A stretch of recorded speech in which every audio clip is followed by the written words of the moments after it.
नमस्कार, जय हिंद दोस्तों, आप सबका स्वागत है हमारे YouTube channel Delhi pension news पर। इस चैनल पर आपको ईपीएस पेंशन और ईपीएफओ पेंशन से जुड़ी तमाम खबरों के बारे में बताया जाता है। तो हम आपसे निवेदन करते हैं कि हमारे चैनल को सब्सक्राइब करें और बेल आइकन का नोटिफिकेशन ऑल पर कर दीजिए। 7,508.95 पेंशन, मेडिकल, रेलवे, बस, हवाई यात्रा पर पेंशन भोगियों को चाहिए 50% छूट। पेंशन भोगियों ने अपनी पीड़ा सोशल मीडिया पर किया साझा, लिखा सीनियर सिटीजन होना गुनाह है। सूचना Zee News Chhattisgarh. EPS 95 pension, एड्स 95 पेंशन को लेकर सरकार की घेराबंदी की जा रही है। पेंशनर्स विलास रामचंद्र गोगावाले ने काफी आक्रोशित होकर एक ऐसा किया है जिसमें सरकार की बखिया उधेड़ी गई है। पेंशन भोगियों का दर्द बयां किया गया है। सोशल मीडिया पर पेंशनर्स लिखते हैं कि दिन प्रतिदिन के अपमान से बचने के लिए सरकार को 65 वर्ष की उम्र में सभी वरिष्ठ नागरिकों की करनी चाहिए। देश के न्यायिक अपेक्षित सदन में जनप्रतिनिधियों द्वारा दिया गया बयान, क्योंकि सरकार इन दुर्भाग्यपूर्ण सक्षम समाज राष्ट्र निर्माताओं पर ध्यान देने को तैयार नहीं है।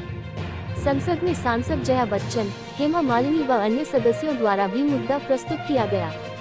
क्या भारत में सीनियर सिटीजन होना गुनाह है? विलास रामचंद्र गोगावाले ने लिखा, भारत के वरिष्ठ नागरिक 70 साल बाद मेडिकल बीमा के योग्य नहीं है। एमई पर लोन नहीं मिल रहा है। ड्राइविंग लाइसेंस नहीं दिया जाता है।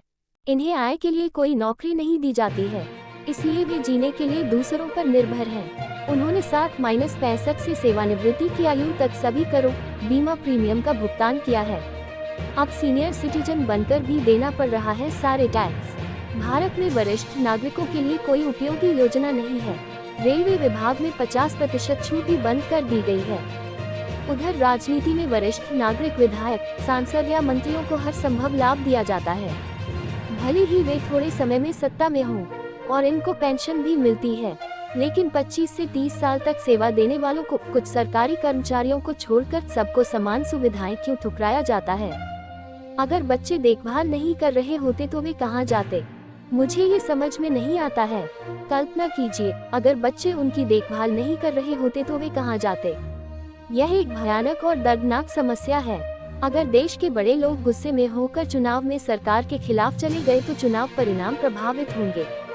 नए लोकसभा चुनाव में ईपीएफओ स्कीम के सदस्य दशकों से पेंशन बढ़ाने के लिए आंदोलन कर रहे हैं।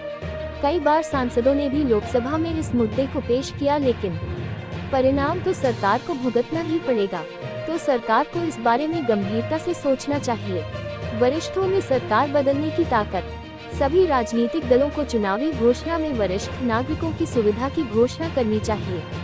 इसकी योजना बनाई जानी चाहिए। वरिष्ठों में सरकार बदलने की ताकत होती है, उन्हें नजरअंदाज न करें। इनको सरकार बदलने का आजीवन अनुभव है, कृपया उन्हें कमजोरी न समझें। वरिष्ठ नागरिकों के लाभ के लिए कई योजनाओं की आवश्यकता है।